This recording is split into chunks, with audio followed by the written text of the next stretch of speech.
Danny Gaffone for Boxing News, delighted to be joined by Sam Jones after Jack Catterall's technical decision win over Harlem Eubank.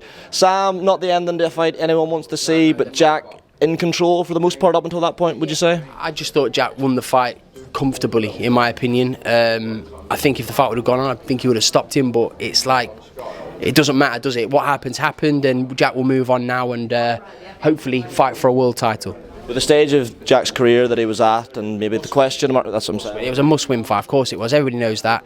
The styles probably didn't gel that well, but like I say, I think Jack was landing clean on him. His jab was landing, his backhand was landing, and Harlem was doing like not a lot of nothing, but like he was herky-jerky, and he was like making you think he was doing something, but he wasn't really. But listen, Harlem will come again. There's no damage to really his reputation, in my opinion, there. Listen, if he wants to fight for the British title, we can make that fight next. With regards to when the fight was stopped, it was very unclear from the media pen. Was it Jack? Was it Harlem? I really don't know. The guy here was... I don't know. Who stopped the fight? No, we don't really know. Don't know who stopped the fight. How is Jack anyway, cut-wise? Sound. He's just got a big gash over his face, hasn't he? So like he's in there like having his stitches. But listen, Jack's a veteran now, isn't he? 32, but he's a young 32, and big fights for Jack now. The welterweight division all over the place now with Jonah. 149. If there's a big fight from at 140, we'll do that as well. Jack can make 10 stone still, but look, where the opportunity is, Jack will go.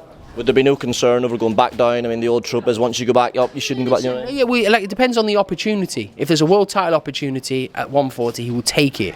If there's a 147 opportunity, he will take that as well. Good win for Aqib Fiyaz in a close run fight. Were you confident after the fight that Aqib had done enough? I honestly thought it was very, very close. I thought the scorecards were a little bit too wide, but I did think Aqib nicked it.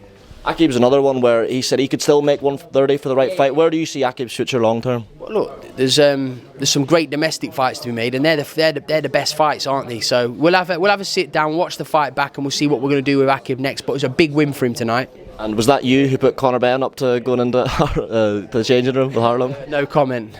Last one. Where was Senior? Where was Chris Eubank Jr.? I said there, like, it's not really I don't want to go into it too deep because I don't know the family dynamics, but I think that the senior members of his family should have been there with him tonight on his biggest night. Junior, who's a big star in the sport, coming off a massive win. I believe he should have been by his cousin's side, but it's not my place or my business. But I would have liked to have seen him there. Makes the event bigger. I would have liked to have seen Senior play a part in this build-up to the fight. Otherwise, I wouldn't have had to look like a twat wearing a monocle to a press conference. But someone had to make it reasonably interesting, didn't they? Because listen, not without going too deep into it, right? And people can think whatever they like and say whatever they like about it. But the biggest myth in the world with boxing is this fight sells itself. This fight sells bollocks. It's the biggest load of bollocks in the world. Fights need selling. So yeah, I had to dress like a bit of a twat, but it gave the press conference a moment, and whether people like it or not, it was a moment, wasn't it? Yeah, Sam, thanks for the time. Congratulations on a full house for the stable.